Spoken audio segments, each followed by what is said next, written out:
service that you're doing for free on the internet. We've got a lot of guys out on the road right now clearing all the ice and snow so people can get home safely. And the free entertainment and spiritual guidance that you're providing the citizens of Kent County is greatly appreciated. And thank you for drawing some recognition to all of that. And just want to let you know your YouTube signal is working correctly. And well, thank you, sir. Receiving it loud and clear. So thank you very much. And, God bless you. Thanks for listening.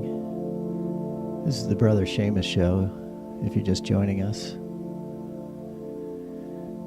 We're coming at you live from Scranton, Pennsylvania. Scranton, PA, people. It's a lovely day here in Scranton. A lot of you are going to hear this. You're going to hear this broadcast here. You're going to hear it and you're going to say, this guy's a liberal. That's what you're going to say. And you'd be correct in saying that, folks. You'd be correct in saying I'm a liberal, but that's an incomplete idea of who I am. And I believe that none of us can be broken down into one or two categories. If you feel the same, give me a call at 509-676-6032. It's the Brother Seamus Show. I'm your Brother Seamus, your friendly neighborhood psychologist. This is a kind of a variety show, I guess. I can't tell. I don't know if I like this light today. Yeah, it's not bad. I'm all yellow. I think there's a song about that. Let's see if my shirt, can you read my shirt? I made this is one of my first attempts at making a t-shirt. And it's just, it's actually red, and there's a bicycle, and it says, vote, vote, vote. And I was kind of thinking, like, vote for bicycles in the broadest sense, because I think we should vote for bicycles in the broadest sense. One of the reasons that gasoline costs so much, and it's not Trump's fault, it's not Biden's fault, just set aside some of that noise. Part of the reason it costs so much is because the demand is so high, right? I'm not good at economics, but I know that part is true. So they know, and it doesn't matter. We can blame OPEC, of course, the oil producing whatever countries. Are they price gouging and price fixing in some form, even if legal? Because it might be legal. That don't make it cool. You know what I'm saying? Are they price gouging? I kind of think they are. But big oil companies, big oil billionaires, they're doing their thing too. A lot of them are Americans. They're billionaires. And they want to make as much money as they can before climate change becomes so obvious that everybody kind of freaks out. So they're trying to get their money while they can, and they're keeping prices as high as they can because they want your money. Okay? That's the conspiracy. Forget QAnon. QAnon is a joke, but it's captured a lot of people's minds because of social media, right? It's captured a lot of people's minds, but it's not legit. Now, you may believe QAnon is 100% legit, and I appreciate that. But it's not. If you want to trade in your QAnon beliefs for a belief in this, I'll give you a simpler one, and one that makes more sense logically. The billionaires are fucking us over. That's the whole game. And the way they do that is to get us to stay after each other. They want us to divide into groups and blame each other. So right now, immigrants who come in without proper authorization, which should be a misdemeanor, in my opinion. See what a crazy liberal I am? I'm not saying it should be legal to just walk across a border and try to find a job. I'm not saying it has to be totally legal, but does it have to be treated like an invasion?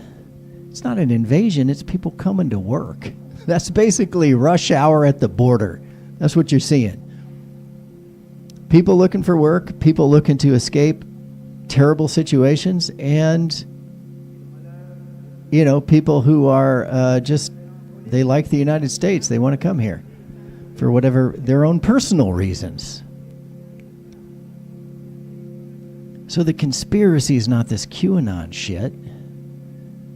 I say that as a psychologist of 30 years. You don't have to believe me. You don't know me. But I can tell you as a psychologist right now, the effect of social media on conspiratorial thinking is reaching, I think it has already reached a level of like an epidemic, but we don't see it. It's not real obvious. So we don't think of this as an epidemic. And the cure is easy. Get off of social media. It's too strong. They target you too directly. They know what upsets you. I've gone into that in a lot of detail of late, or maybe I should just say I rant about it a lot. But it's true. They're getting in through your amygdala, your threat assessment center. They're getting into your brain and they're convincing you that something horrible is happening, even when it's not. And I just noticed my microphone's running a little hot, so I'm going to get over here and bring it down a smidge. They convince you. Where'd you go? There you are. They convince you to be scared. And they use words like invasion. It's a good word, right? It scares people. As soon as you're scared, and as soon as the algorithm on Facebook or any other social media company knows you're scared, then they got you. That's how they get you. First you get scared, and then a part of you wants to fight back, right? You're like, fuck those fuckers. I saw this guy being interviewed talking about we should just go kill a couple people coming across the border. Just murder them. So some guy and his family, some woman and her children are coming across the border, and you're just going to shoot them. Sadly, that's the Donald Trump community. It's come to this. I would like to say he's just another politician, but he's not. We know what he is. And I hope to convince you of that. I'm not saying Joe Biden's perfect. Nobody on the Biden side thinks Biden's perfect, right? That's the difference. Part of what you've been tricked into believing is that any human being has all the answers. But I'll say this, Mr. Trump is a messaging genius. And I'm not saying he's a genius. The word genius should be thrown out anyway because it's not useful. Mr. Trump is very gifted at convincing people that they're under threat when they're not under threat. And he appears to be constantly grifting, like just trying to find ways to get money from you. And of course, all political campaigns want to get money from you.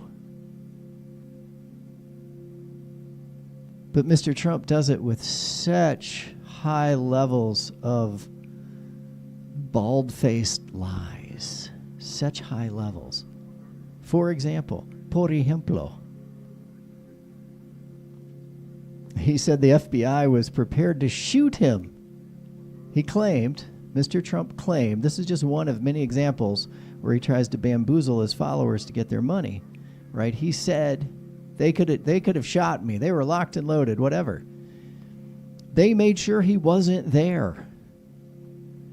They waited till he was out of town to raid his house because they specifically did not want to have any sort of confrontation. But he made it seem like they were going to shoot him even though he was all the way up in frickin' New Jersey, man. He was all the way up in New Jersey. But I digress.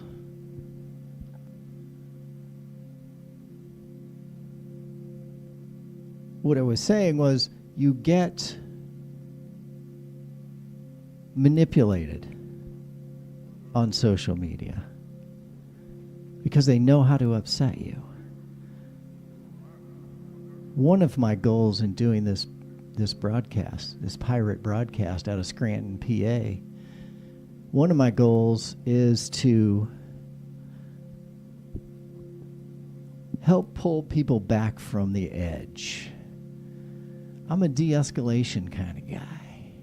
We're going to talk you down, okay? If you have doubts, about Trumpism or about any cult, give us a call. 509-676-6032. If you have doubts about Trumpism, give me a call. I can promise you this. I won't judge you. I'm your brother Seamus, after all. I'm not going to judge you. I'm just going to say, hey, what's up, man?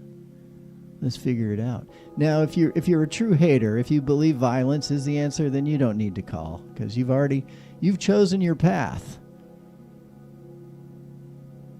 You've chosen your path. If you want to discuss it, though, if you actually think maybe violence isn't the best answer, then give your brother Seamus a call. 509-676-6032.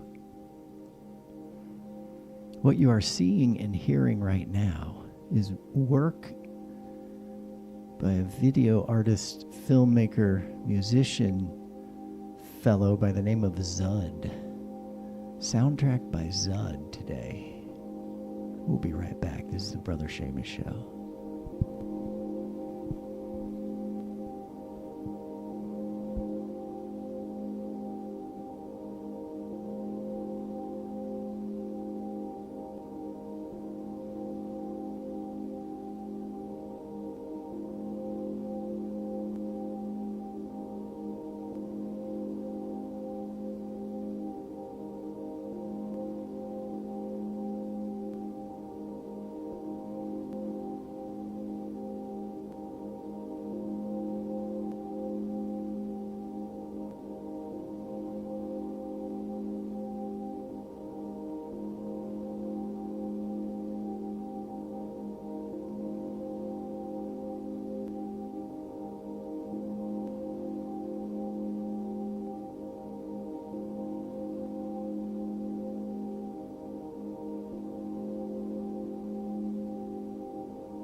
me tie up a loose end here, people.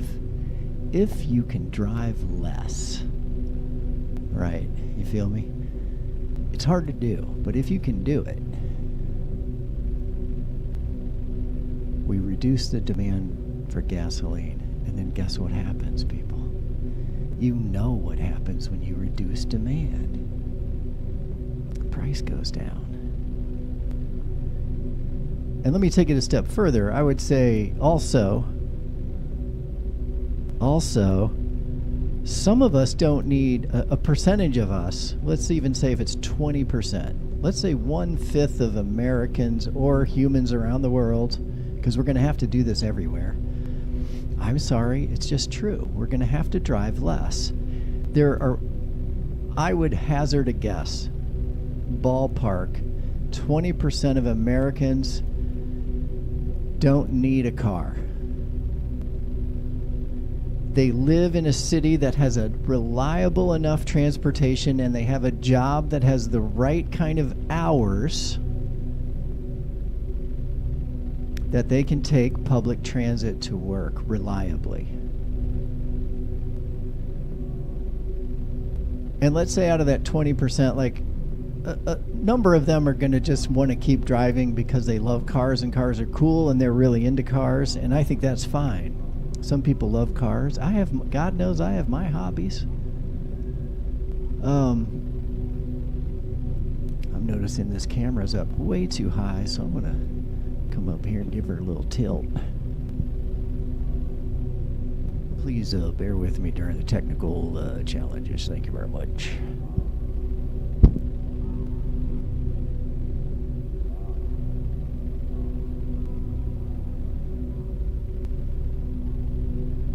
That looks pretty good there. Let's see how that plays out. See, I want to be able to stand up here on this stage and be able to still be in frame. Oh yeah, that's good. Go back down here and kind of center up. Where's my center? My center's a little off center. That's easy enough to fix. This is your Brother Seamus Show. I'm the performer and stage director. Oops, wrong way. Although that looks kind of good with the lights, doesn't it? Get a little bit of the Christmas lights in there. Oh, there we go. There we go. That's a little better.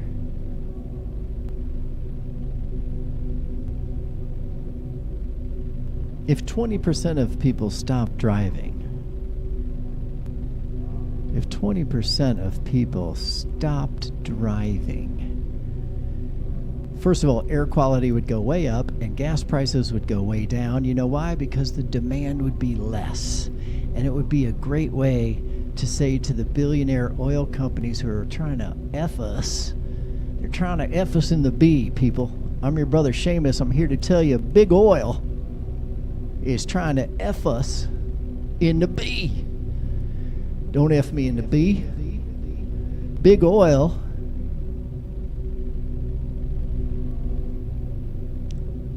doesn't care if your air quality sucks. Big oil doesn't care if there's a link between lung cancer and exposure to auto exhaust.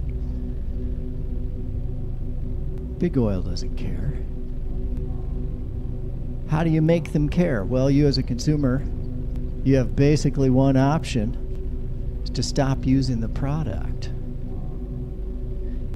And let me be clear, I'm not hating on cars here. Cars were a cool invention and it got us going in many ways. What I'm saying is, not everybody needs their own damn car. And if those of us who don't really want to drive, your Brother Seamus included, if those of us who don't really want to drive stop driving, it makes the roads more clear for everybody else. It makes the air more clear. And I honestly think, I'm sure there's data on this, I haven't really looked into it, I honestly think that driving all the time is so stressful that it's bad for your health. It has to be. It has to be bad for your health. And more drivers on the road means more accidents. It's more death. That's more mayhem. That's more getting maimed.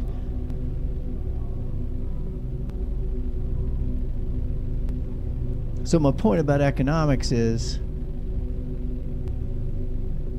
the way the billionaires get their way is by pitting us against each other. So you might say, oh, I'm a crazy liberal. I don't think people should drive. You're trying to take away my cars. No. I'm saying a lot of people don't want to drive anyway. Let's build a good infrastructure. The people who should be driving are people that need to drive for work. And a lot of those, we engineered society so everything's far away and you need a car. But we can unengineer, or I should say we can re-engineer a better approach. But if you need your car for work, or let's say you're a contractor, you got to drive places. You can't carry 250 pounds of pipe on the bus. But if you got 20% of the people off the roads would be less hazardous. There'd be fewer bad drivers. Now let's take out another 25% of bad drivers. I'd say 1/4 of the people on the road right now, if they were observed, maybe shouldn't be driving for one reason or another. I'm not going to name names. Don't take it personally. If you're a shitty driver, you know it. No, yeah, probably you don't know it. I don't know. Point is this. Reduce the cars on the road. Improve air quality. Gas prices go down. Congestion goes down. Your stress level goes down, people. Can I get an amen on that? Your stress level goes down. It's good for your health. Wouldn't you, if you're a contractor driving a big plumbing truck full of pipe over to a pipeless person's house so you can give them some pipes, would you rather take half the drivers off the road right now so you don't have to worry so much about that person that's coming in on the exit that isn't even looking in their blind spot? Tell me that doesn't increase your heart rate, even if you're used to it, because it gets you too close to death. But if you love cars and you're really into it and you're a good driver, stay on the road. Good for you. But if you just want to get to work, or better yet, you just want to go to the bar, take the transit system. We don't have good transit yet. We're getting there. Some cities have good transit. It's a slow process. That's why people get mad at democracy and start looking at dictators, because they're like, oh man, it's hard to make society better. It is. But electing a wannabe dictator, just because he's got easy answers for complicated problems, easy answers, yeah. Anybody that offers you a simple solution like building a wall, you should be suspicious. You should be real suspicious.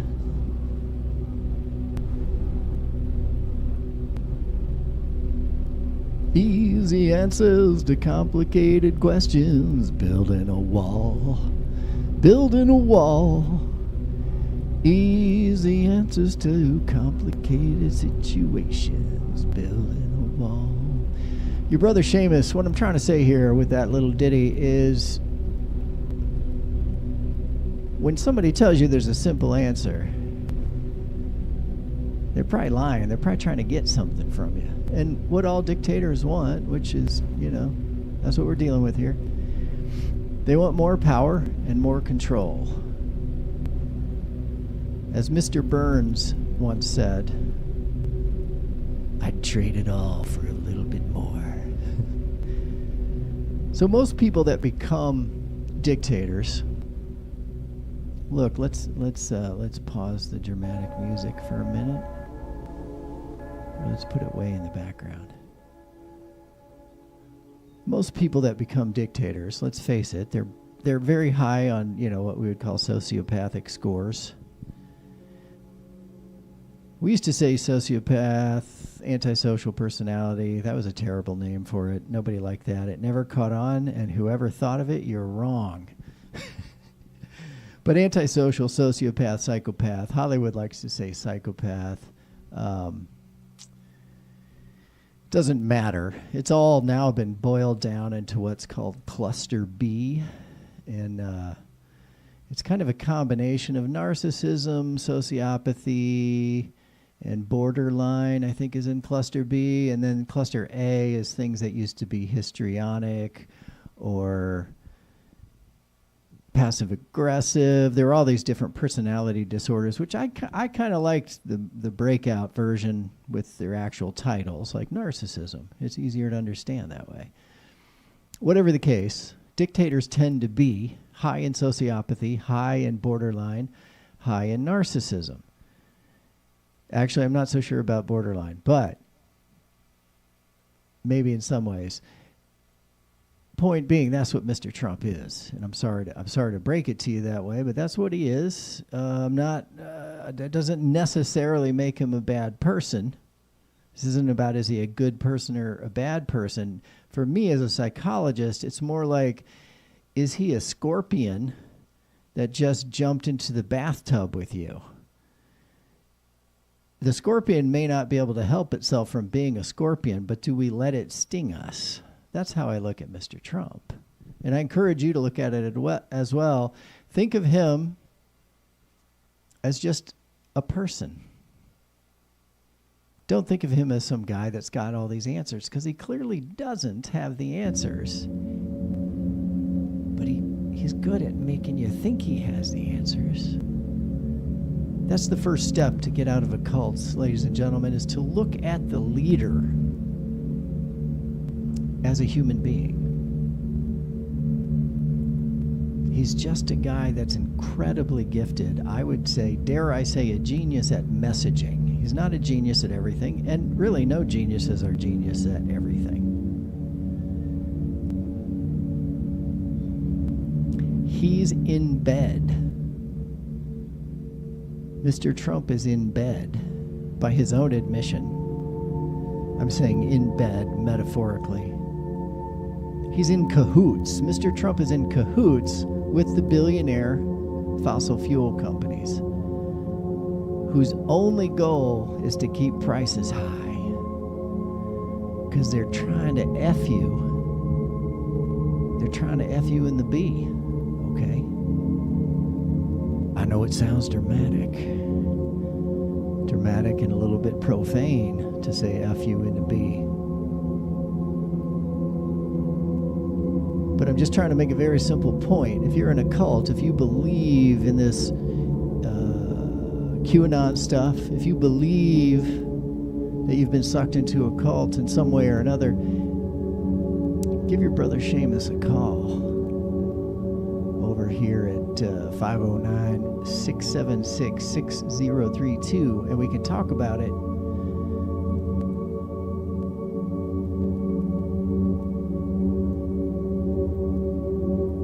But if you don't feel like calling, that's okay too. I'll say this about cult leaders. They really, really, really need you to believe that they're special.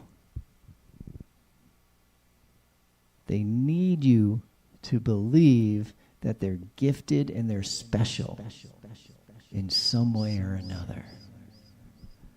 They need you to believe they're special. And why? Why do they need you to believe that? They need you to believe that they're special so that you won't question their orders. They'll say, look, I speak from a place of higher consciousness than you. So you just have to do what I say, right?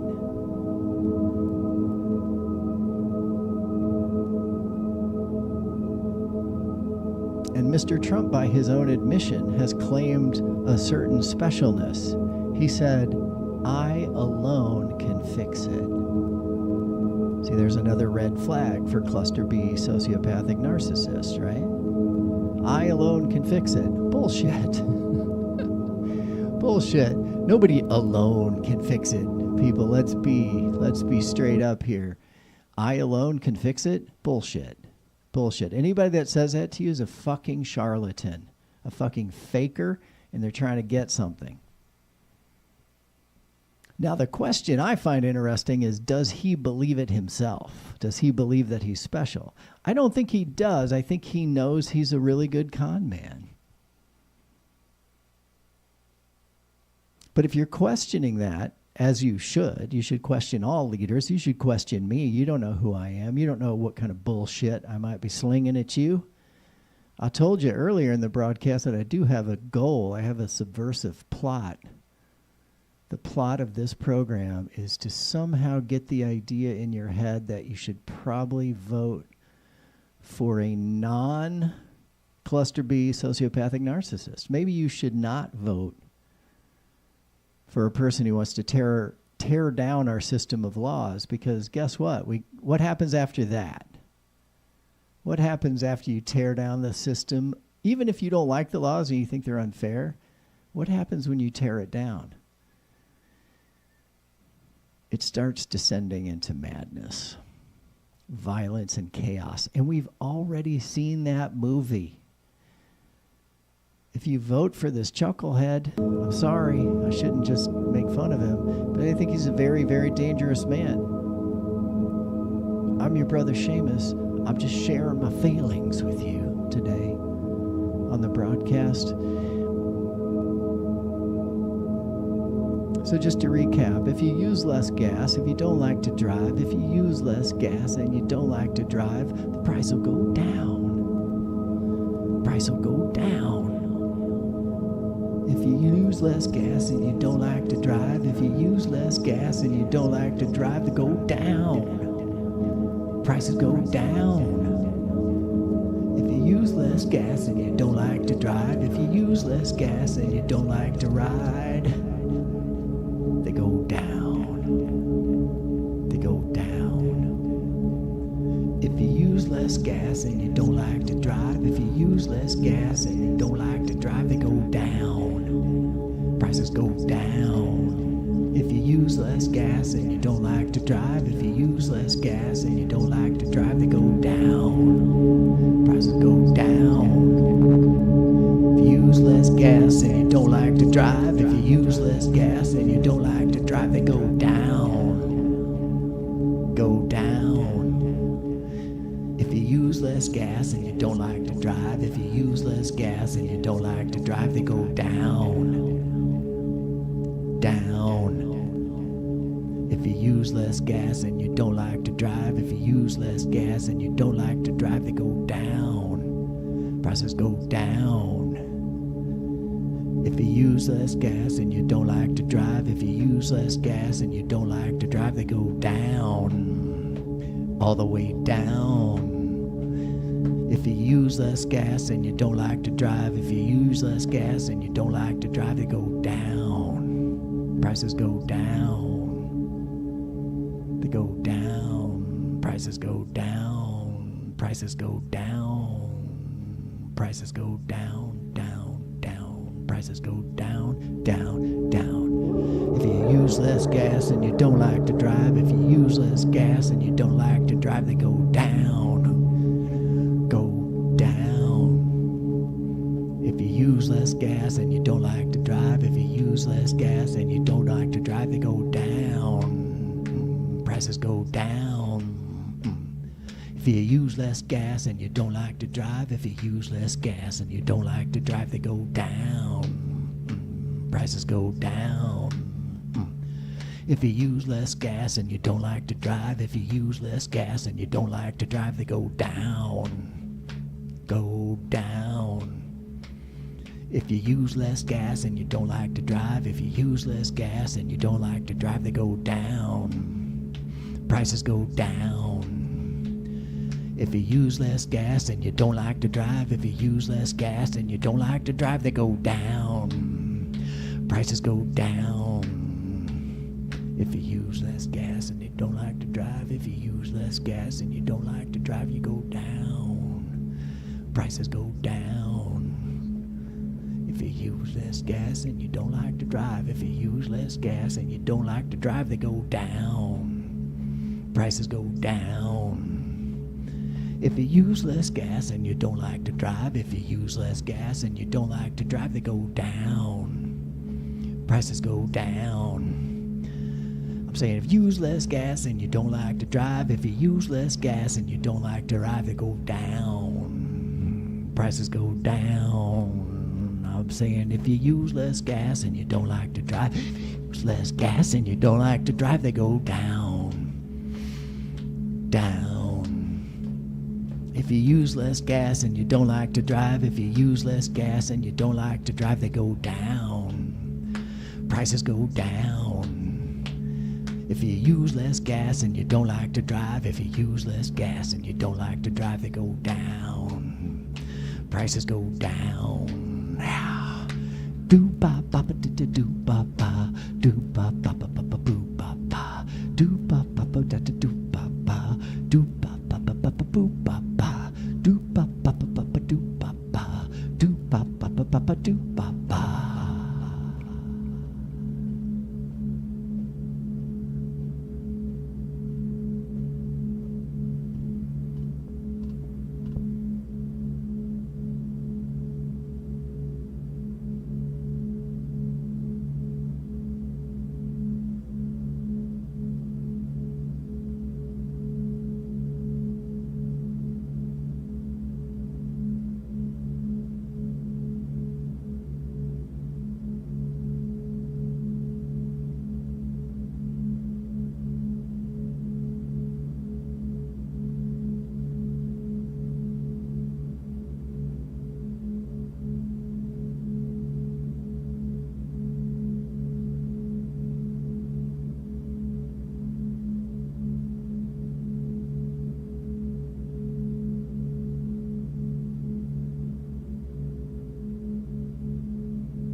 sure do like dressing snappy. They sure enough do.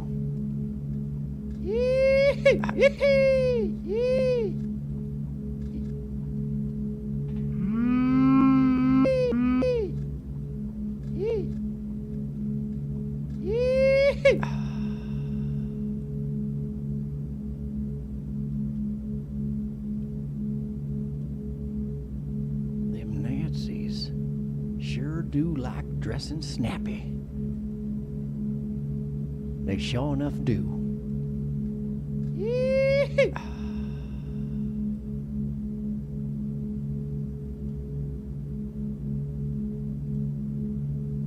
Them Nazis sure do like dressing snappy. They sure enough do.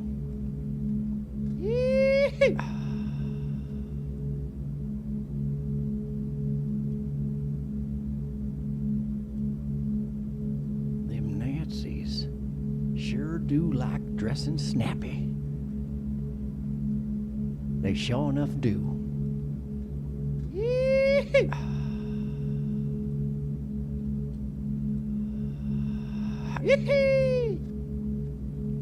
Weird van Ocean. Mensen zijn kaluurs. Zie staan met.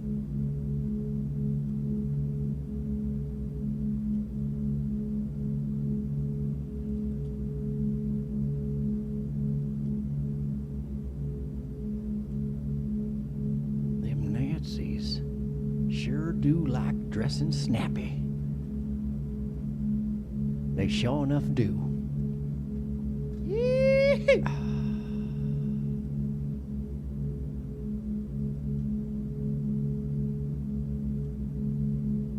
Them Nazis sure do like dressing snappy. They sure enough do.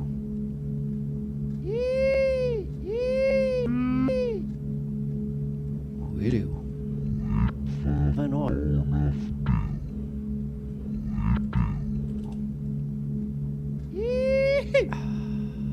I don't know how this track got on here. Oh my goodness. It appears that somebody inserted an audio track that was, in fact, making fun of Nazis, people. And I gotta be honest, I support that. I support that. I don't want to make light of it too much because the Nazis are dangerous people. But if you're being pulled into a wormhole, perchance, if you're being sucked into the dark web, let's call it,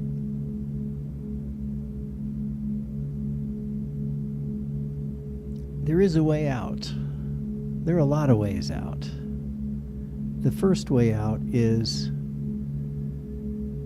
confront the view you have of the leader, confront your own view of him, and ask yourself, why does he get to be treated like he's superhuman? Why does he just get to claim this power? And I think ultimately what you'll arrive at is the conclusion that probably no one person should get all that power, because even if you like him, that's the other thing.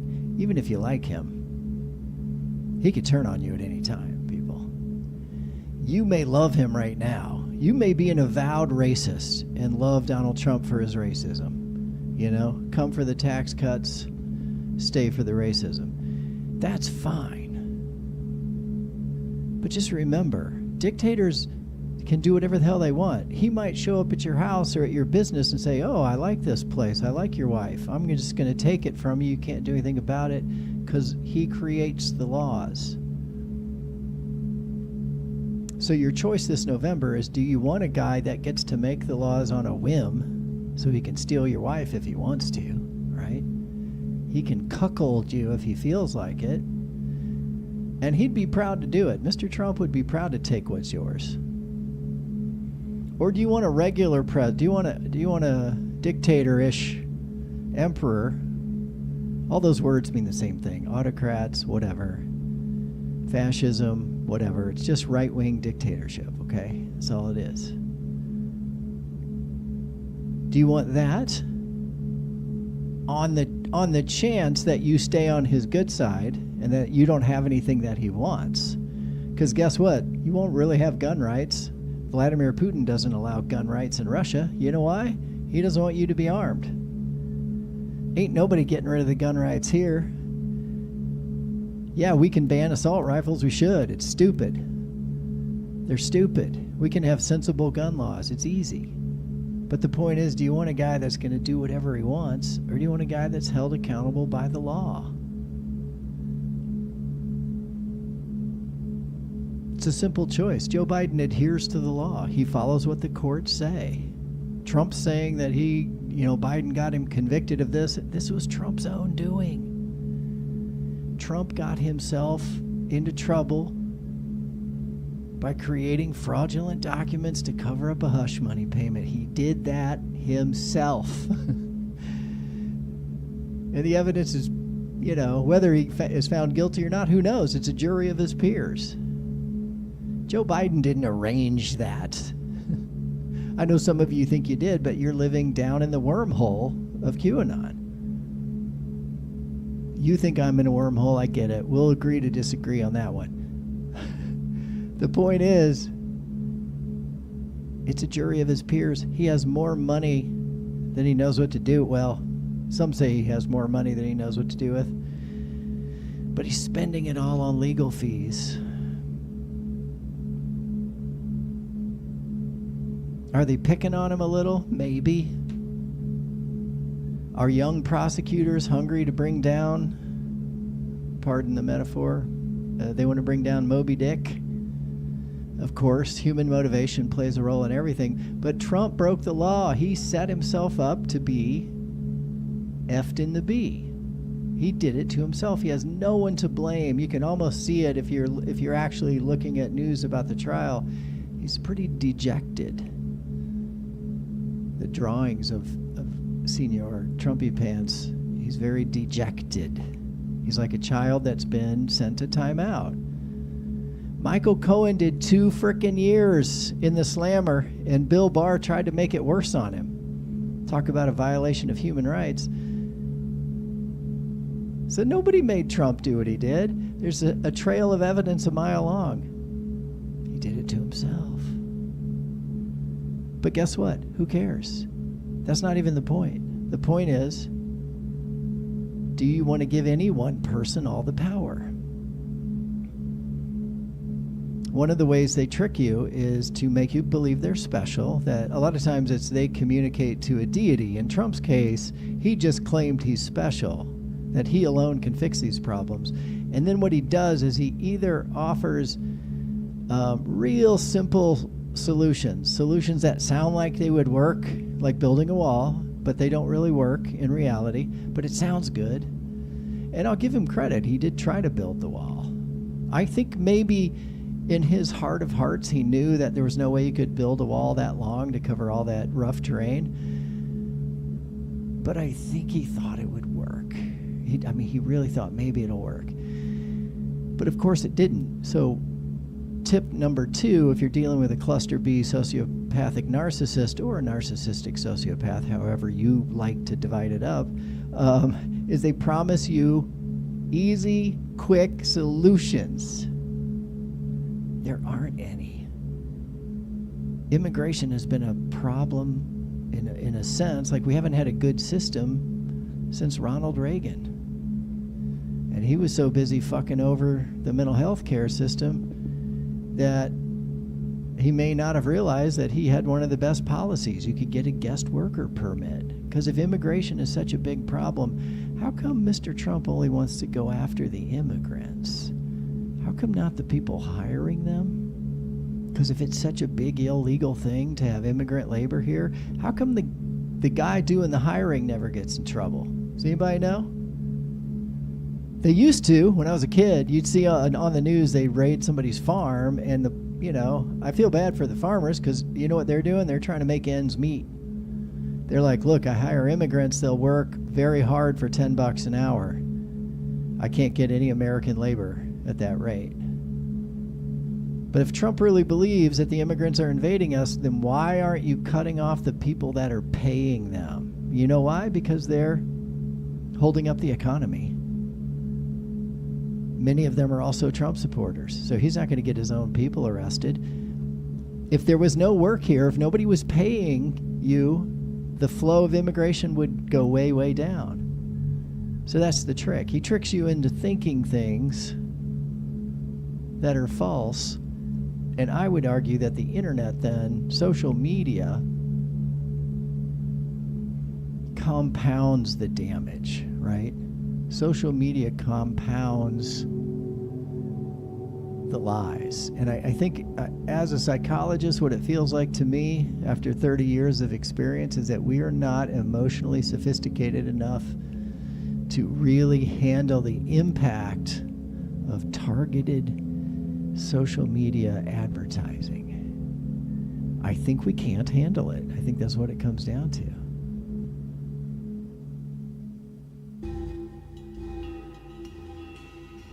So that being said, I offer you this slide.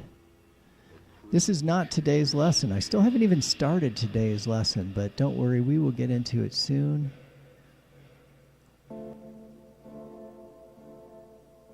As I mentioned earlier, the music today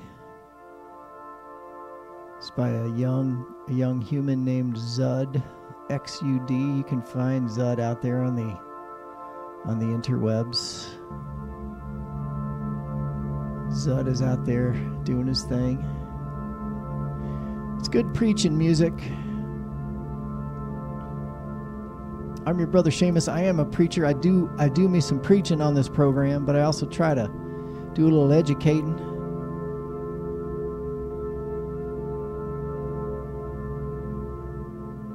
If you don't like driving, don't drive, baby.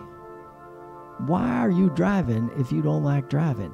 Let's build an infrastructure that allows you to not drive. And then the people that have to drive don't have to deal with so many knuckleheads like me on the road, because I don't really want to be driving. Now, if you have a properly restored 76 Camaro lime green, and you want to be out on the road, I recommend get out on the road, because we like seeing cool cars, people. Ain't nothing wrong with a cool car. So all you driving enthusiasts, I hope you understand I am not in any way trying to get you off the road. In fact, I think you are probably one of the few selected groups of people that should be on the road. And how about this? Let's make the driving test a little harder. Let's make it a little harder. If you're going to be out there velocitizing with 2 tons of steel in a highly explosive liquid, a tank full of highly explosive liquid that you're slowly exploding into your giant metal motor to push a piston up at just the right time, and then to push 1, 2, 3, 4, 5, 6, 7 more pistons at the right time. You're riding the explosion. Let's make it a little harder to get a license. Better drivers make for more peaceful roadways.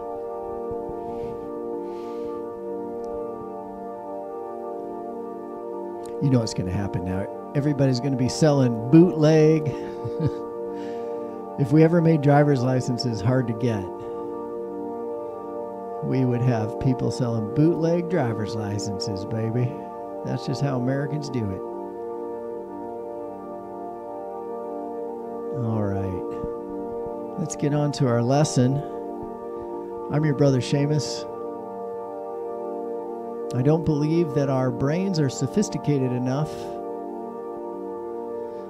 to handle algorithmically driven targeted advertising intentionally disinforming a voting population. I don't think we're ready for that, and I think Facebook is letting it happen because it makes them more money. That's my conspiracy theory. I hope you'll join me.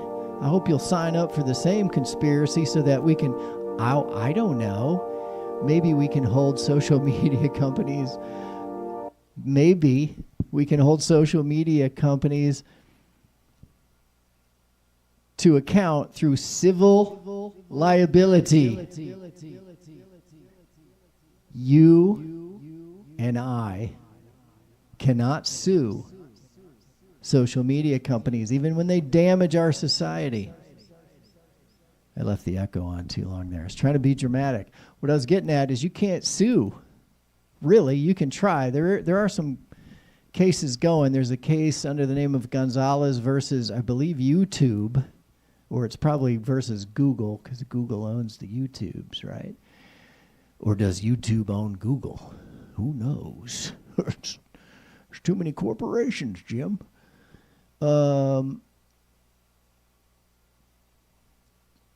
But basically, because of Section 230, which is really boring, I'm not going to get into it right now, you can't really sue YouTube even when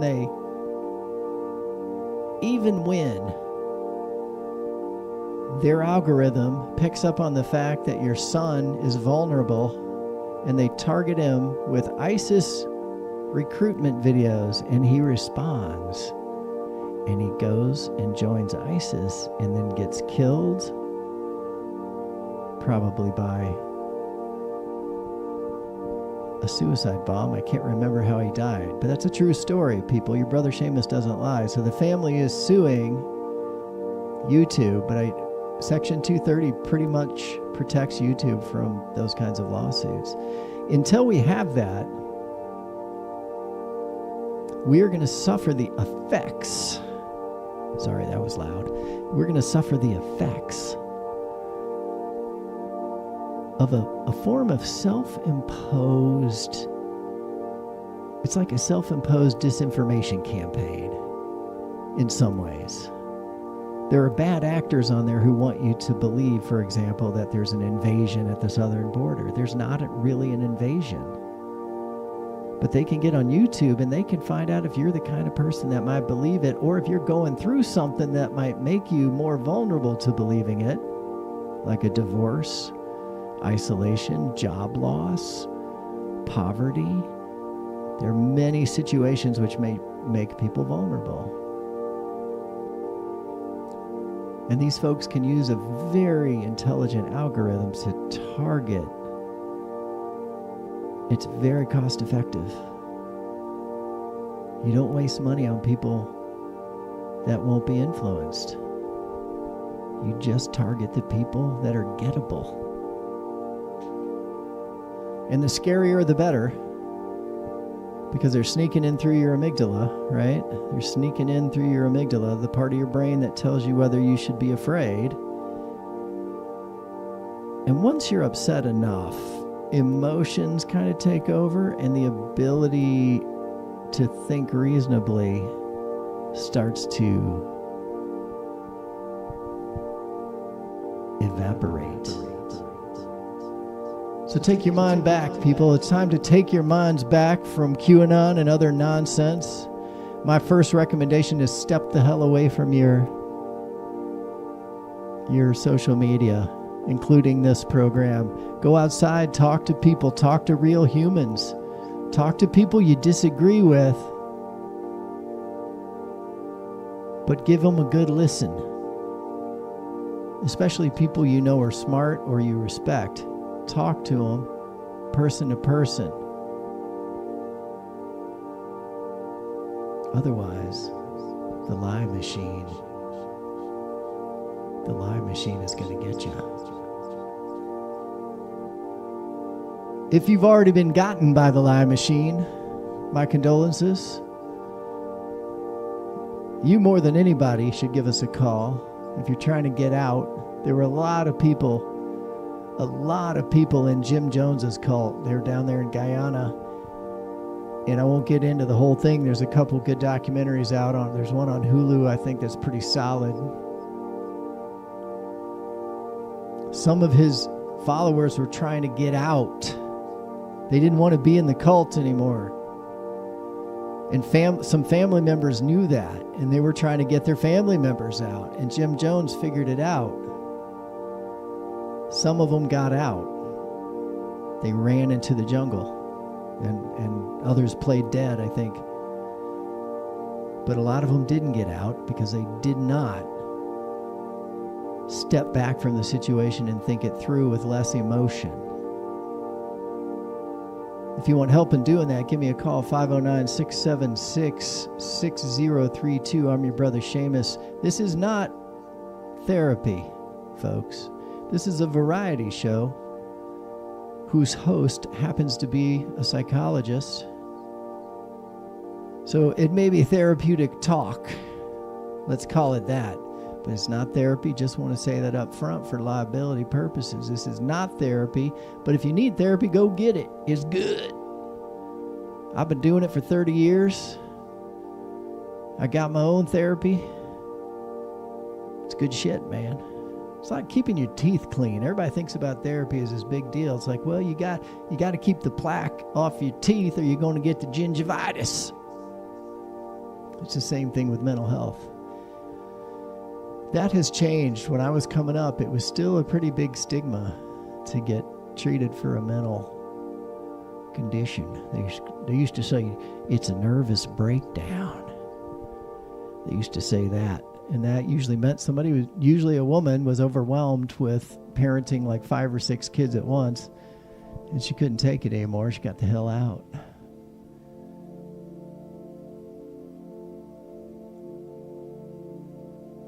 So let's get to today's lesson. And if you want to call in at any point, if you're watching on Facebook, well, you probably aren't watching on Facebook because I forgot to share the link over there today.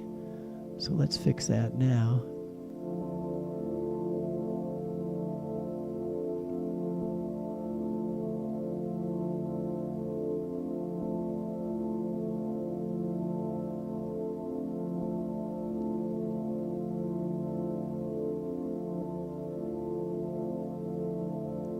And then we're going to get into our lesson, I promise. We've been on the air, hour 14, and we haven't even started our lesson for today. That's on me, people. That's on your brother Seamus, and I apologize.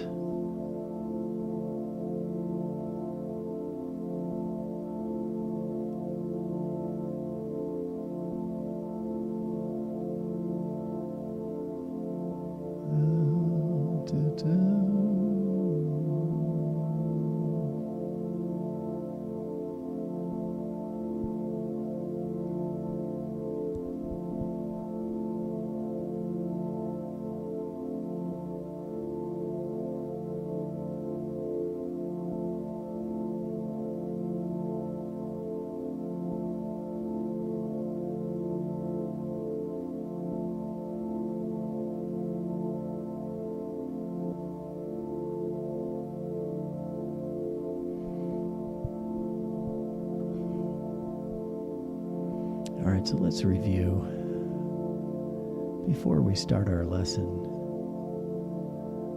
Let's review the basics. If we use less gas, gas prices go down, roads become less crowded. People that really need to drive for work have a much easier time. We tighten up the driving test to make sure you got sharp skills. And if you lose your skills, then you don't get to drive. It's not that big of a deal. You just got to keep your skills up. That's what I'm talking about. And then guess what? The air will be cleaner. Go figure. One of the things that I predict might come about as a result of climate change, I shouldn't say I predict.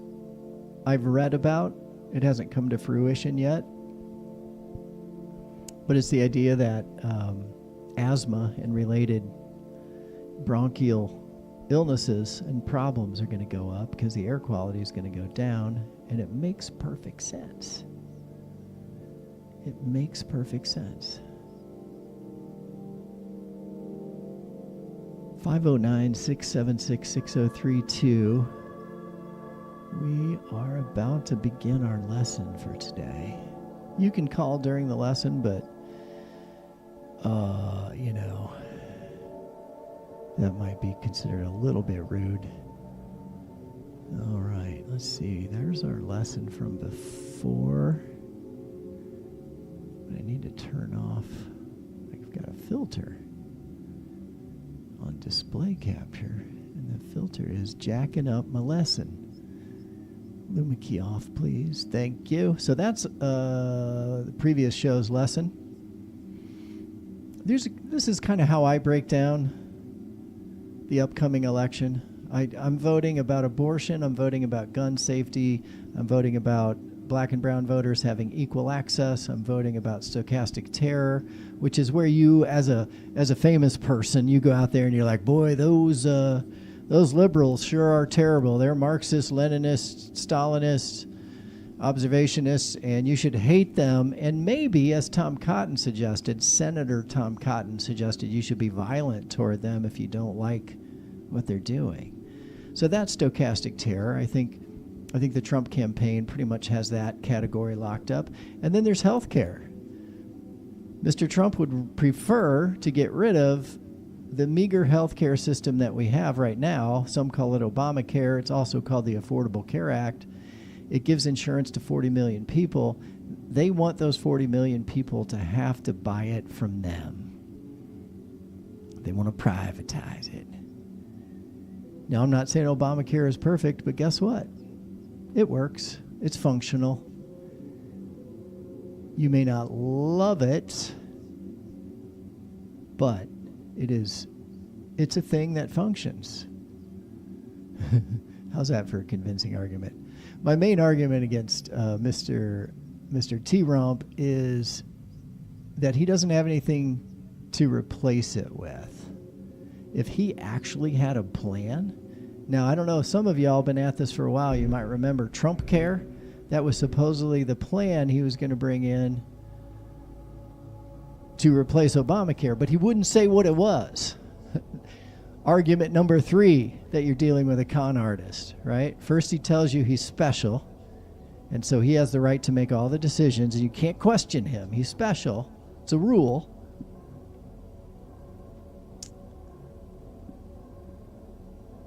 And then also, he's not going to tell you. If you say, hey, you want to take away my health care and give me Trump care? Yeah. So what's in Trump care? Well, I can't tell you that. It's a secret. But you'll be so pleased. You will be so pleased with Trump care. Of course, there was no such thing as Trump care. He just wanted to take away Obamacare because he hated Obama because he got roasted. Obama roasted him at the, dinner. The press, journalistic, their big party, their big soiree, the big homecoming celebration that journalists have. Anyway, Trump also wanted private insurance companies to be able to gouge you, especially older women, because healthcare costs more for older women for various reasons, and insurance companies want to charge you way, way more. Obamacare said you can't charge women more for health care. It's a good thing. It's fair. It makes it fair. But it makes it so you can't make as much money. So vote for Trump. A vote for Trump is a vote for all privatized health care. That's what he's going for. He would say that too. A vote for Trump is for not only preventing women from getting abortions even when they need them, even when they want the baby, but they need the abortion because something's going wrong. Abortion's a medical procedure that can save their lives. But Trump has said, no, you can't have it, and doctors will go to jail if they do it. Wow. So if you need an abortion and you're bleeding out, but your life isn't sufficiently at risk, if you're voting for Trump, what you're saying is the state should be able to prevent you from getting that procedure to save your life. Joe Biden would do the opposite. Joe Biden and Kamala Harris would say, you don't have to like them, but these are their policies. They would say, it's your choice. You and your doctor got to figure it out. An egg is not a chicken. An abortion is not killing babies, but it's a very dramatic thing that gets people very upset, and it makes them believe that a fertilized egg is a human. It's not. It's got the genetic material, but it's not a human yet. It's a potential human.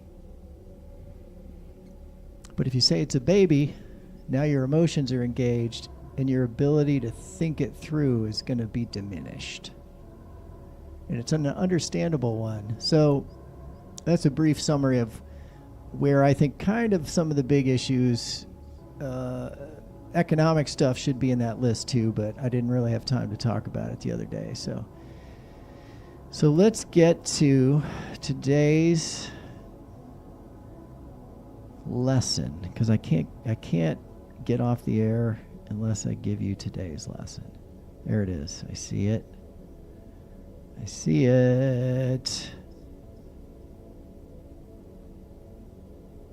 The title of today's show is Our Voting Sucks.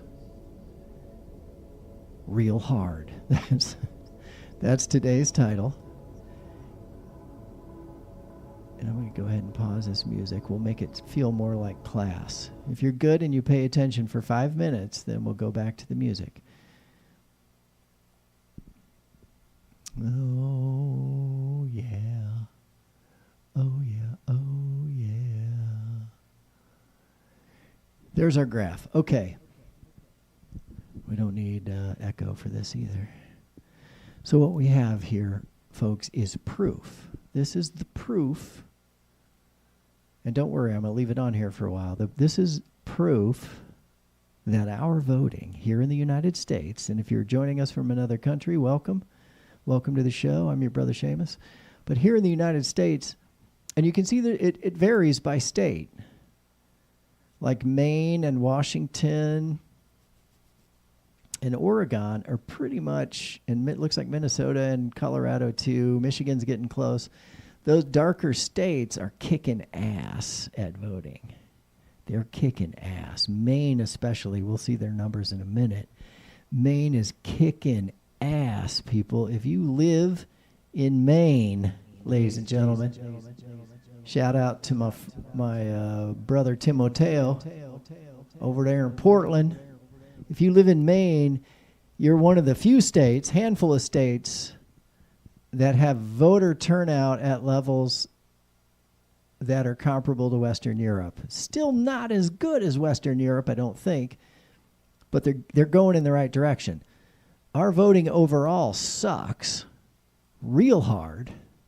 You look at Oklahoma, Arkansas, Tennessee, and West Virginia, those folks are barely voting at all. And that's not good. That's not healthy for a democracy. Think of each state as a cell in our body. They all need to be healthy. The people that live in Oklahoma, Arkansas, Tennessee, and West Virginia are not being properly represented. And I suggest to you that any liberal person, any progressive person, or any just simply fair-minded person who lives within the means to move to Oklahoma, Arkansas, Tennessee, or West Virginia, I encourage you to move there and vote and help those states. It's quite legal. You can live wherever you want. Go there and help them vote in their own interest.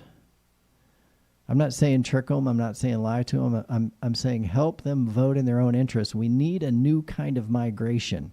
And there's the line right there. Right, people? You see the line.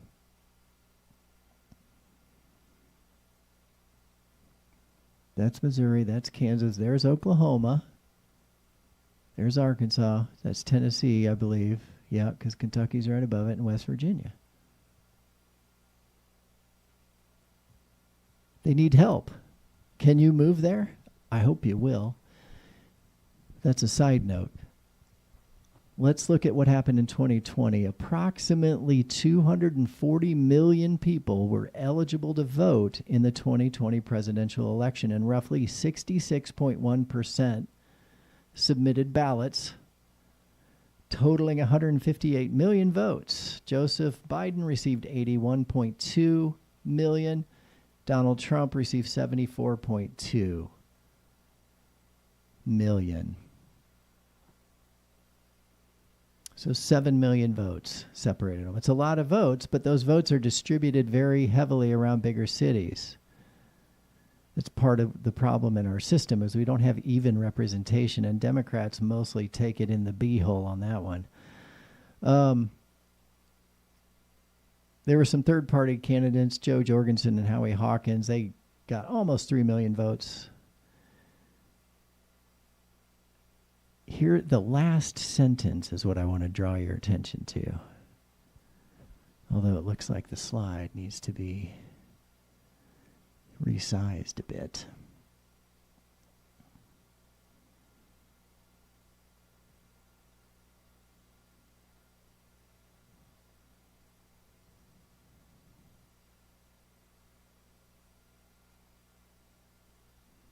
Okay, there we go. Roughly 81 million eligible voters did not cast a ballot. 81 million eligible voters didn't cast a ballot. So Biden got 81 million votes. Trump got 74 million votes. And 81 more million people didn't even bother. That's the lesson of today. It'll be on the exam for those of you in AP Mass Communication 306F.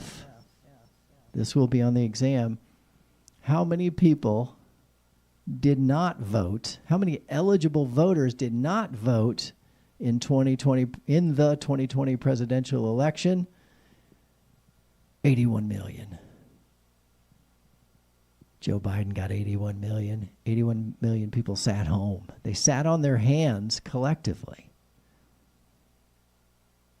Especially in Oklahoma, Arkansas, Tennessee, and West Virginia. We have to fix that, and I think maybe we need...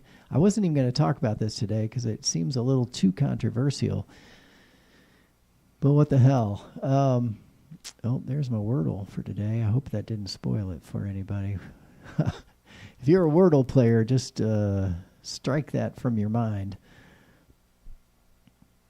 Let's move on. These are the states that are kicking ass, people. That's the top 20 voting. Minnesota, Maine, and New Hampshire. All up, Minnesota and Maine. Well, Minnesota's almost at 75%. Now, I think Maine used to beat Minnesota, but things have changed. Something's going on over in Minnesota. Whatever it is, I like it. In Maine, you've been doing it for a long time. New Hampshire, Wisconsin, Vermont, Montana, Colorado, Michigan, Oregon, and Iowa. Top 10 voting by state. Good for all of you. I don't give a rat's patootie if you're Trump supporters. I respect the fact that you're going out and voting. I think you're wrong about Donnie Pants, I like to call him. I think you're wrong, but I encourage you to vote. I'm proud of you for voting, and maybe I'm wrong. Maybe we'll find out in some magical way that Mr. Trump has been right all along. I don't think that's the case. When more people turn out to vote, you tend toward the center. Mr. Trump is a pretty hard right, even if you love him, hate him, whatever. Just going by the numbers, he's a pretty hard right candidate. Joe Biden is a pretty right down the middle candidate. So even if you're mad at Biden, don't get fooled by Donnie Trump. He gonna get you. He gonna get you bamboozled. So let's make this a little bigger. Get her in there. All right. Minnesota, Maine, New Hampshire, Wisconsin, Vermont, Montana, Colorado, Michigan, and Oregon, all hovering somewhere between 74-ish down to 70%, roughly. Top 10 people from those states. Now you'll notice Oklahoma, Arkansas, Tennessee, and West Virginia were not represented in the top 10. So how about this? People, if you live in the top 10, hell, if you live in the top 20, can you think about moving? I know it sounds crazy, but hey, ideas are crazy until you talk about them enough and figure out a way to do it. Now look at that, Alaska. Yeah, let's check out the rest of the list. Then we'll go to our next slide. Iowa came in at 10th. Pennsylvania, Washington, North Carolina, Virginia, New Jersey, Massachusetts, Alaska. I don't know why that surprises me, but I'm glad. Go Alaska. Ohio, Nebraska, and Delaware. Excellent. Those are the top 20. I don't know if I have the rest of the list. I may have dropped that slide by accident. All right, now don't panic. This slide looks terrible, but it's not as bad as it seems. This is the final slide of our lesson, and then we get to have some good fun, people. We get to have some. I'll give you a little preview. Let me give you a little preview of what we'll have here. If you get through the lesson, I know it's been more than 5 minutes. I promised a 5-minute lesson, but I was not being honest about that. And I want to get you some tunes if I can find them. Mm-hmm.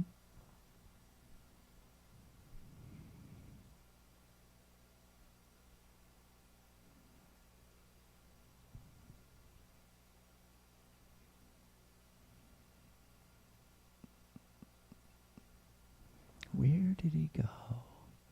I'll give you some tunes back so you can enjoy your break. This is Brother Seamus Show. We'll be right back. Once we get our ducks in a row, if you know what I mean.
All right, folks, we're almost at the end of our lesson. But I wanted to give you a taste of the beats that will be coming your way at the end of the program. When I do my final wind down, my warm down. Some people call it a warm down. This is a track mastered here by a young gentleman named Sam Kinney. Yours truly on the vocal loops. This is called Too Much, people. I hope you like the beat.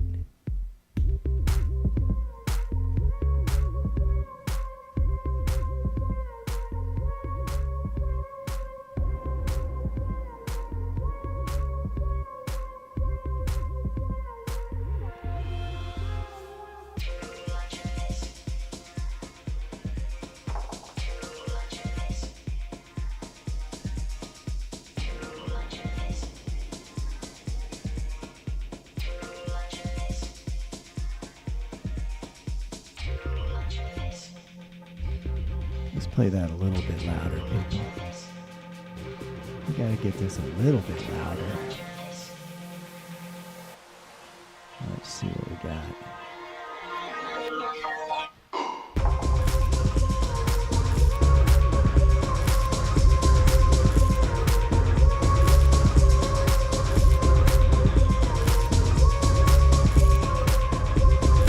This is the Brother Seamus Show.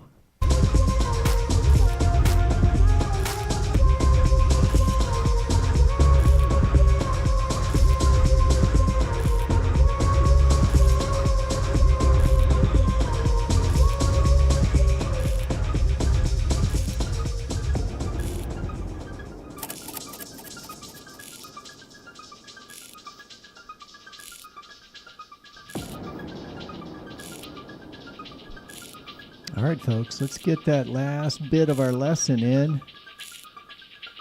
Let's get it in. Here we go. This one looks hard, but it's not. This one looks hard, but it's really not. So this is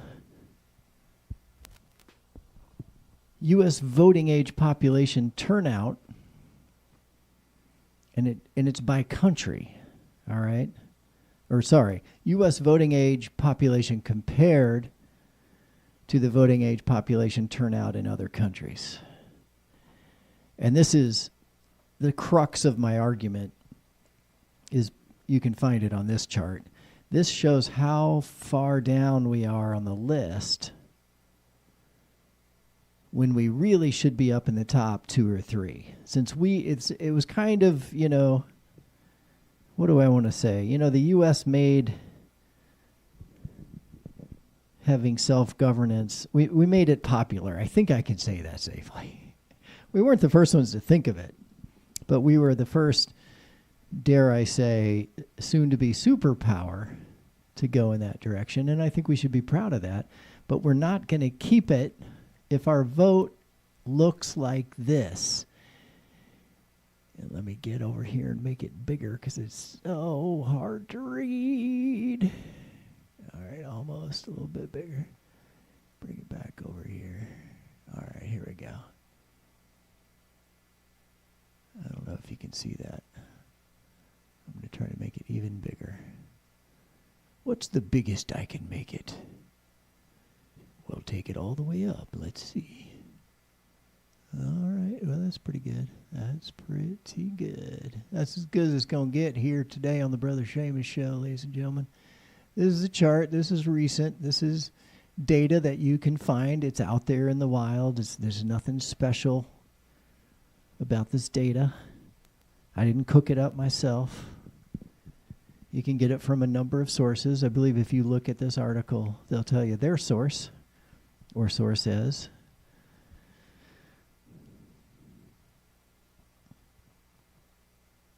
Our voting turnout, if you follow down this list, do you see us yet? There's Uruguay, there's Turkey. Uruguay, by the way, whatever's going on in Uruguay, keep it up. So the number in blue in Uruguay, 94.9% of the voting age population showed up to vote. Now, interestingly, in Uruguay, only 90% of registered voters showed up. I'm not quite sure what to make of that difference, but it's interesting. So of people who were actually registered to vote, only 90% showed up. Of people that are old enough to vote, 94 showed up. I'm not quite sure what caused something like that, but let's look. Oh, I see it I guess it's not true it is true in some other countries too. All right, we'll worry about, I'm confusing myself. We'll worry about why that difference exists later, but for now, I would say let's look at what the United States did. Look how far down we are. We're just past Greece. I think we're 31st. Can we count them? All right, one. Let's count it up, people. Count it up. 1, 2, 3, 4, 5, 6, 7, 8, 9, 10, 11, 12, 13, 14, 15, 16, 17, 18, 19, 20, 21, 22, 23, 24, 25, 26, 27, 28, 29, 30. So we are 31st. The United States is 31st in voting. The blue dot is the number of, it's the 81 million people I was just telling you about, eligible to vote in the United States. Now that other chart said 66%. This one says 62. I think, unless there's a disagreement in how they define this, that this one might be erroneous. I think 66% actually turned out, but I'll have to dig into the details. Point is this, we're 31st. That's terrible. That's terrible. We're not even, we're leaving a full third of our society is sitting on the sidelines. Or sorry, yeah, a full third of people are just not participating. 1/3, 81 million people are sitting there. Now another 81 voted for Biden, good for them, and another 74 voted for Mr. Trump. But another 80 million just sat there. Now we have an interesting distinction. If you look at the United States, which is right in the middle of your screen, if you can't see this, if you're listening out there on Q109 on the simulcast or whatever in your over-the-road truck, what we got here is a chart that basically shows the United States in the 31st position. We're 31st when it comes to voting. A full third of eligible voters don't vote. But if you look to the right of that 62.8 number and you see 94.1, that's the number of registered voters who actually show up to vote. So in this country, it seems like the problem is once you get somebody registered, they're more likely to show up and do it. And I think there are ways to do that. And here's the thing, forget what party you're in, forget about Democrat or Republican. If you want your country to be healthy, you want as many people as possible to vote. Because why is that, you ask? You ask your brother Seamus, why do you want so many people to vote? And I'll explain a psychological principle without getting into the statistics. But when more people vote, we have a better representational sample of our country. And mathematically speaking, it washes out the crazy. Extremism, I shouldn't say crazy, because that's pejorative in some ways. But you understand what I'm saying. Voter turnout washes out the crazy. It washes out extremism. That's the whole game, people. That's the whole game. So that's our lesson for today. I hope you've enjoyed the Brother Seamus Show. I hope you enjoyed my ranting, my preaching, whatever you want to call it. I hope you'll tell your friends and family to call It's a variety show. It's a call-in show. You might see all kinds of stuff on this show, but mostly we just talk about maybe not voting for a dictator, because we've already done that.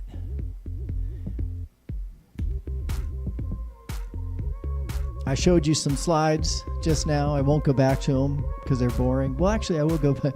As I say that, I will go back to one slide. We're terrible at voting here in the United States of America. We're terrible at it. But once we're registered, for all of you folks who are asking, what can I do to help? Well, it looks like if you can just get people registered, you don't even have to ask them about their politics. Get them registered, they're more likely to vote. The more people vote, the less extremism we have.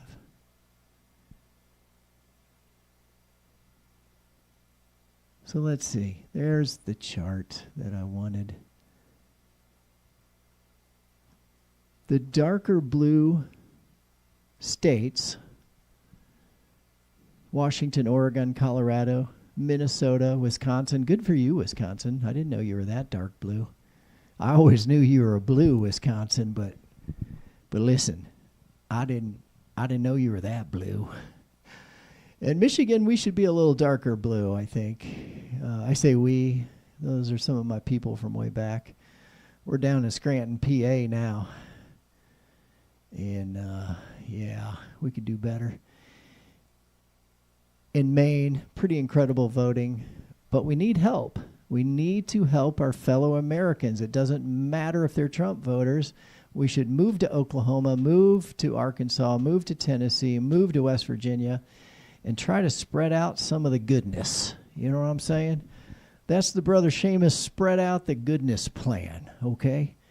If you can, get on your motor scooter, get on your bicycle, preferably, carpool so you use less gas, and get on down to those states where voter turnout is the worst. That's called returning to homeostasis, let's say.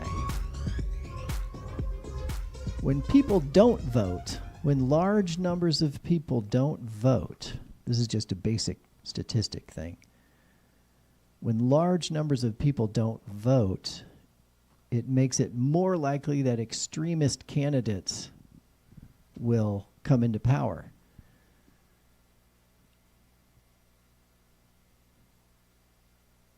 When regular people don't vote, extremists start to take over. So let's not let that happen, people. Let's not let it happen. Some folks probably don't want to move away. It's a lot of trouble. And I understand that. But if you're adventurous, if you're an adventurous human, perhaps moving down, not to the deep south, but you know, it is pretty hot. It's going to be pretty hot down there. I won't lie to you. But if you're up for the adventure, this is the Brother Seamus Show. We covered our lesson for today, and now we're going to rock out a little bit.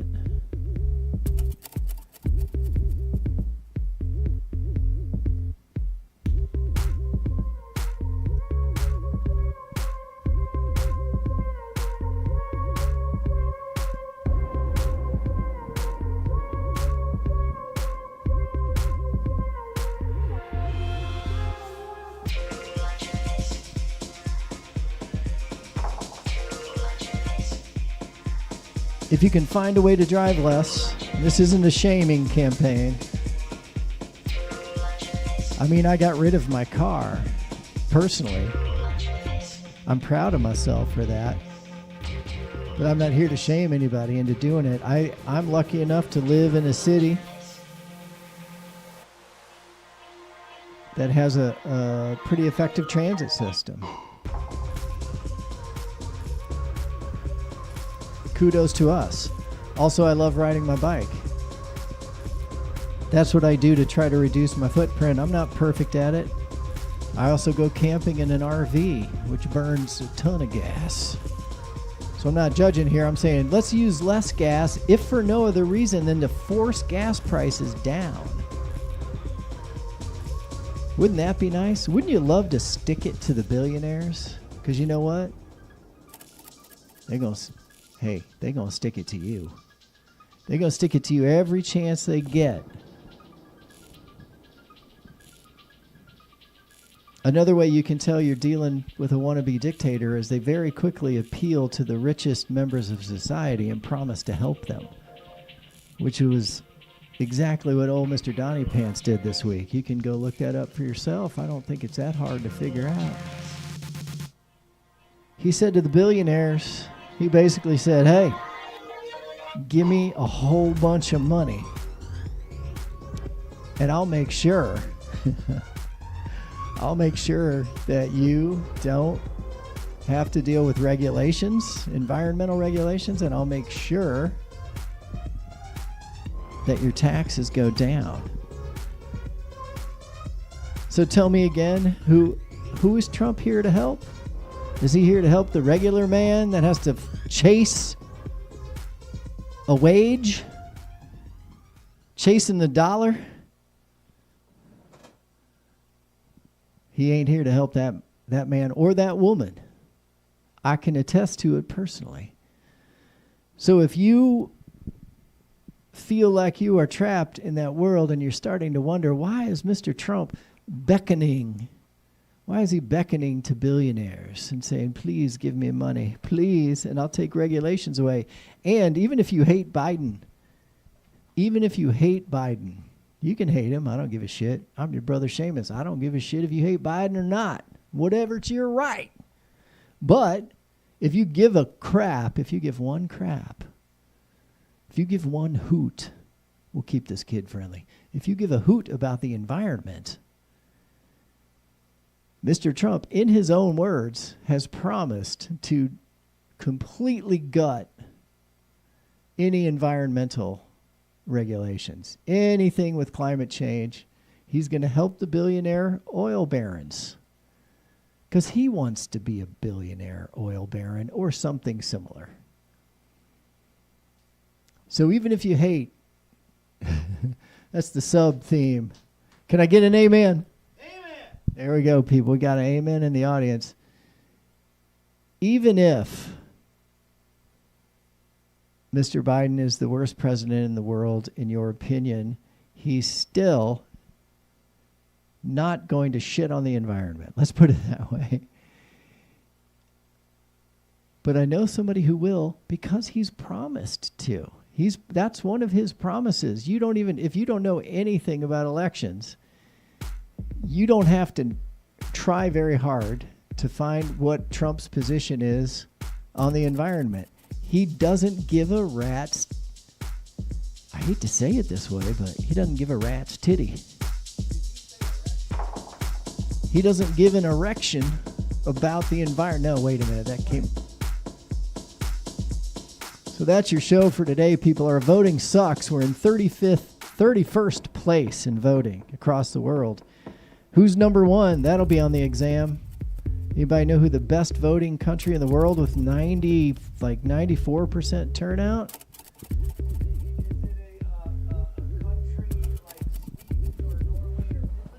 You would think, I thought it would be Sweden or Denmark. Turns out, Uruguay. See, we had a little white bias going there. We're like, oh, the whiteys over in Western Europe, they're the best voters. Nope. Uruguay figured something out. I think we should find out more about that.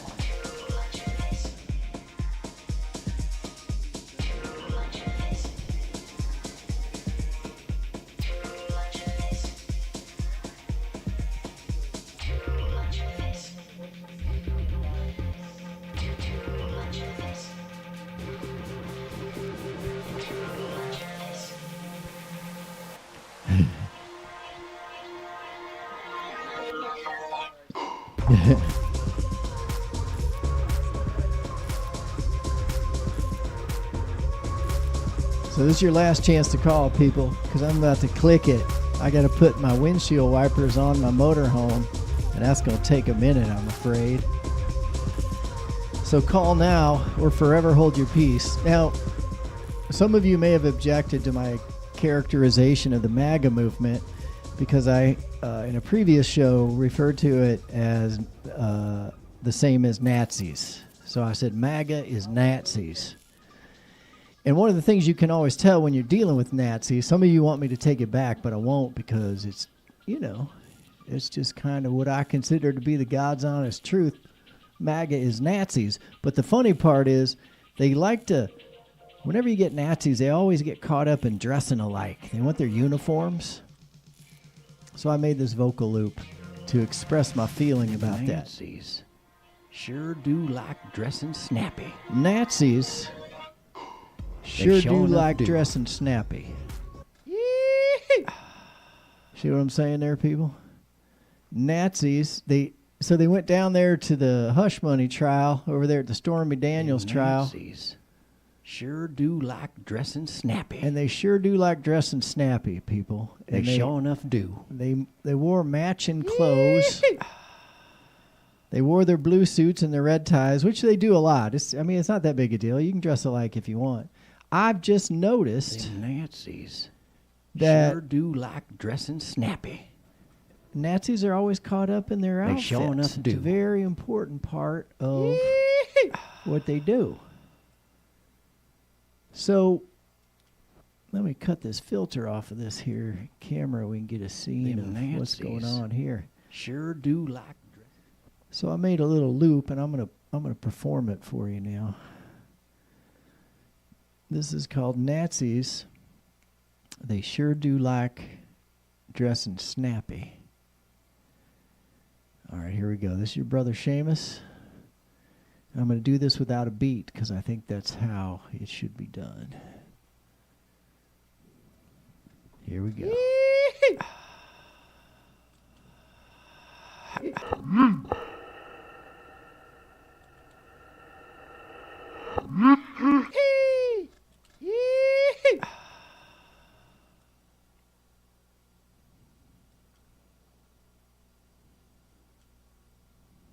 Them Nazis sure do like dressing snappy. Them Nazis are like dressing snappy. Sure like.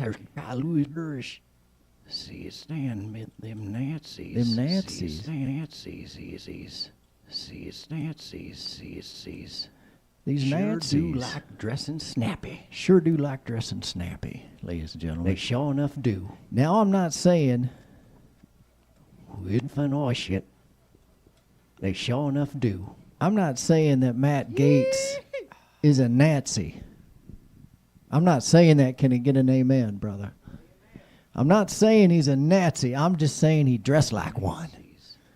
Sure do like dressing. I'm not saying J.D. Vance is a Nazi. Elon Musk, he might be a Nazi. I don't know. Donnie Pants and Elon sitting in a tree, K-I-S-S-I-N-G. Snappy. I'm not saying Elon's a Nazi. I guess Elon, to be fair, there's a lot of other things. But he didn't dress up like the boys did down at the hush money trial. J.D. Vance and Matt Gaetz, and who was the other brown-nosing motherfucker? Was Kevin McCarthy down there in his suit and tie? I don't think he was. I don't think he's invited anymore. They kicked him out of the club. And there was a young lady down there also putting on her Nazi finery. Sure do like dressing snappy. So all I'm saying is they sure enough do. I'm saying MAGA is Nazis. It's just a rebranding. Make America Great Again is a recycled slogan from Nazis. Where? American Nazis. Sure do like going back snappy. Before World War II. Look it up. They sure enough do. But my main point is, I think it's funny that Nazis always got to wear uniforms. It's like they want to do a little dress up. And the higher up you go in the ranks of the Nazi Nazis party, the sure cooler do your like uniforms dressing become. snappy. They sure enough do. They sure They sure enough do. Nazis sure do like dressing snappy. There ain't no two ways about it, folks. And that brings us to the conclusion of yet another exciting episode of the Brother Seamus Show with a full-on green background today. Now, before I go, I want to say this. You see this t-shirt? We talked about riding bikes, driving less, burning less gas. It'll be good for the economy. It'll lower gas prices. If you send me $50, I will take this shirt off of my body. I'll wash it, and I'll mail it to you. $50 to Brother Seamus to keep the program on the air. You get this. I made it myself online. $50. It's really, I've worn it for about 4 years now, maybe 8. It's really worn down. It's soft, though. It's cotton, 100% cotton. It's red. You can't see it because of the filters I got on today. I'll send it to you, postage free, $50 to your Brother Seamus. You keep us on the air. You keep buttering our bread. And the reason you might want this is, I forgot to say this, it's one of a kind, people. It's a collector's item. You know what I'm saying? Let's see, just get up a little higher. See, I don't want you to see the top of the curtain there, but I want to get it good right there. That's pretty good. So this shirt is yours. Just message me on the Facebook or the YouTube or whatever. I'll get you a link. You send me $50, you get this shirt. Music today by Sam Kinney and by Zud and by your Brother Seamus. This is a track I worked on a while ago with young Samuel. This is called Too Much.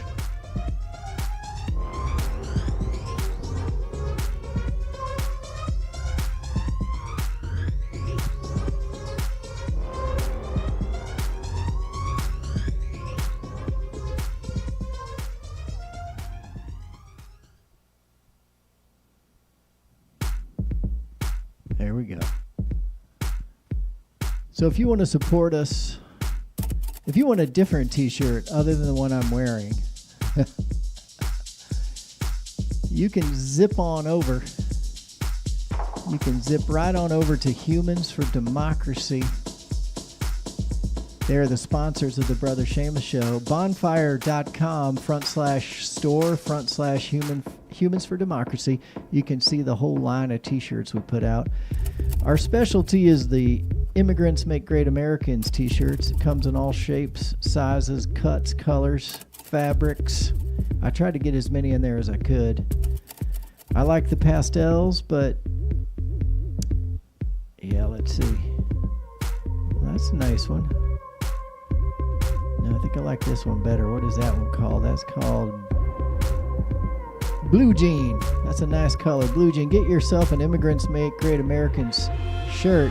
This is a counter thought, people. Counter speech is the fine art of speaking against propaganda, and instead of inciting fear and hatred and otherism, counter speech in this case is designed to make you see the idea, or to think about the idea, that immigrants are vital to our well-being. They're vital to our economy. And probably all of us came from an immigrant family at some point. So let's push back against the idea that Mr. Trump is pushing and that all right-wing, hard-right people like to push, which is you should be afraid of immigrants and that they're taking something from you. They want you to think it's an invasion, but it's not. They're trying to get into your amygdala. Stay out of my amygdala. Go to Humans for Democracy. There's a shirt. Oh, well, now that you said amygdala, the people at home, they're going to demand to see an amygdala, so I'm going to show them an amygdala right now. It's been coming up. You know what? It's a part of your brain. This is the best part. It's like one of the most basic parts of your brain. It's way down deep. Where did I hide amygdala? I'll find it. It's in here somewhere, people. Somewhere. So the amygdala, I'll explain to the people while I'm looking for the picture. The amygdala is the part of your brain that is your threat assessment center. And it tells you when you should be afraid and whether you should fight or run or what. And so when you get a message, let's say you're on Facebook and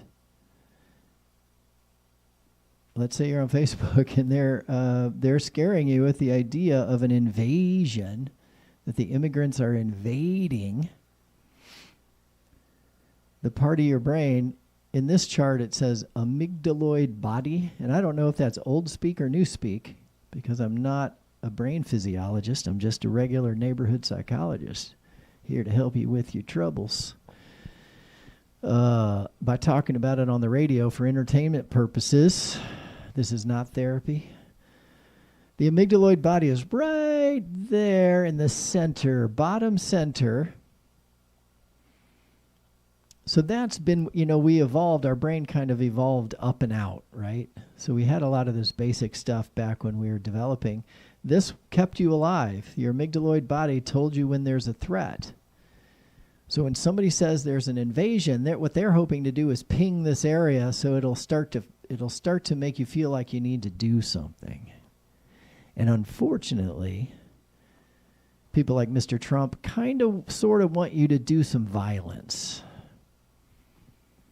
And they're making that more and more clear. They want you to do some violence, so they ping your amygdaloid body, or your amygdala, as I call it, and it puts you closer to maybe committing some act of violence. That's what we call stochastic terrorism. When a popular leader or a celebrity or whoever, a famous person, starts speaking against a certain group of people so that they're hoping that somebody who hears it will act violently, and it works.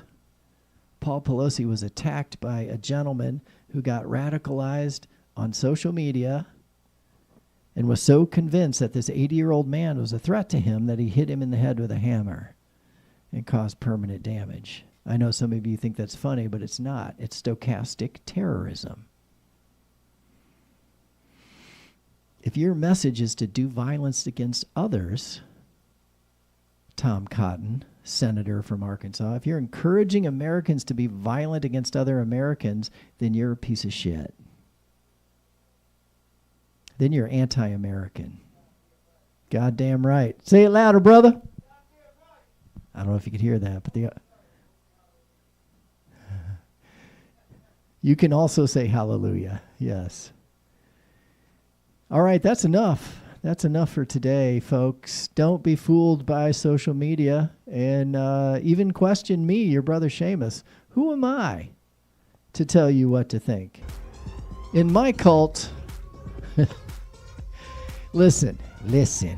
In my cult, there's only one rule.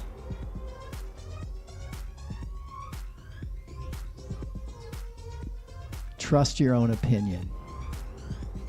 Don't listen to anybody on social media, including me. Think for yourself. Talk to some other people. Talk to some humans.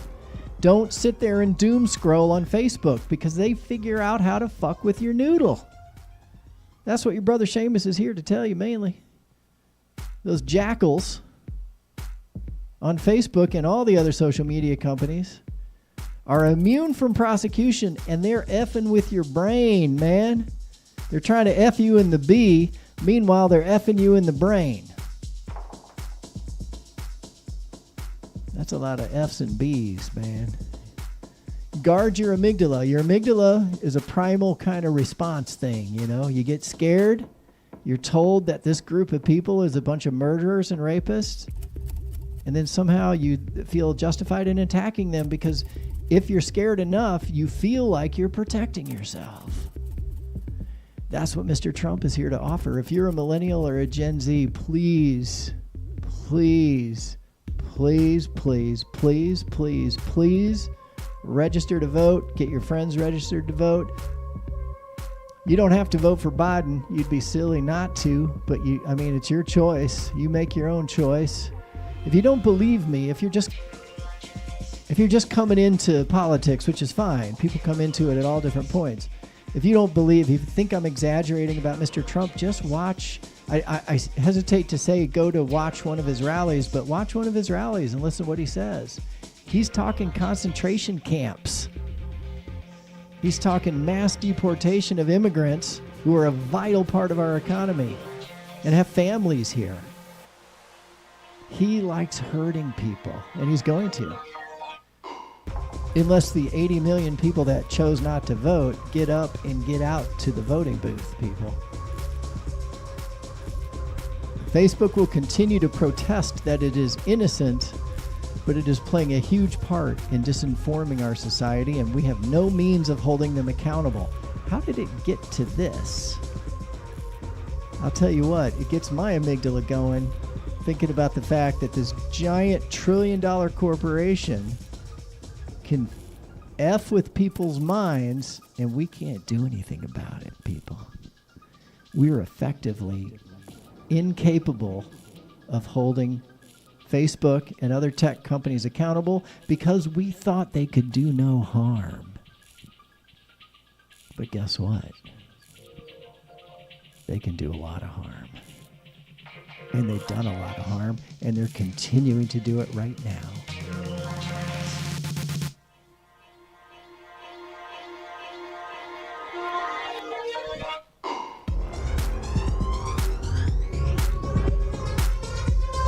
It's been the Brother Seamus Show. Protect your amygdala. Get off of social media. Talk to your friends. At the very least, look at the other side of the argument. If all you do is watch Fox News, click over to MSNBC once in a while. At least understand both sides of the argument before you commit acts of violence in service of something that sounds impressive and true, but probably isn't. I am a crazy redneck liberal, so keep that in mind when you're trying to decide if I'm full of shit. I promise you I'll never bullshit you on purpose. And I turned off my filter earlier, but I want to turn it back on now so I can go out with style, people. I want to go out with style. Oh, this is on slides for lessons. No, that's not what I wanted. Okay.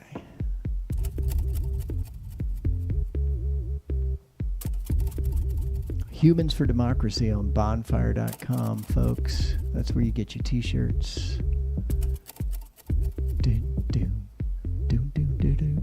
Let's try the Luma key. That's pretty good. That's pretty good. Maybe we can soften it up a little bit. Oh, yeah.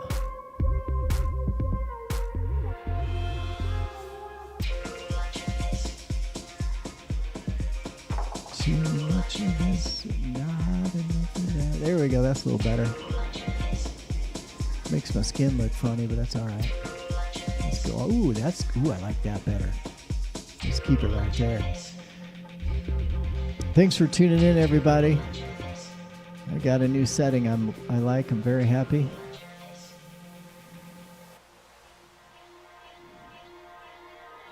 And as I said earlier, the future is bikes, people. The future is bikes.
Watch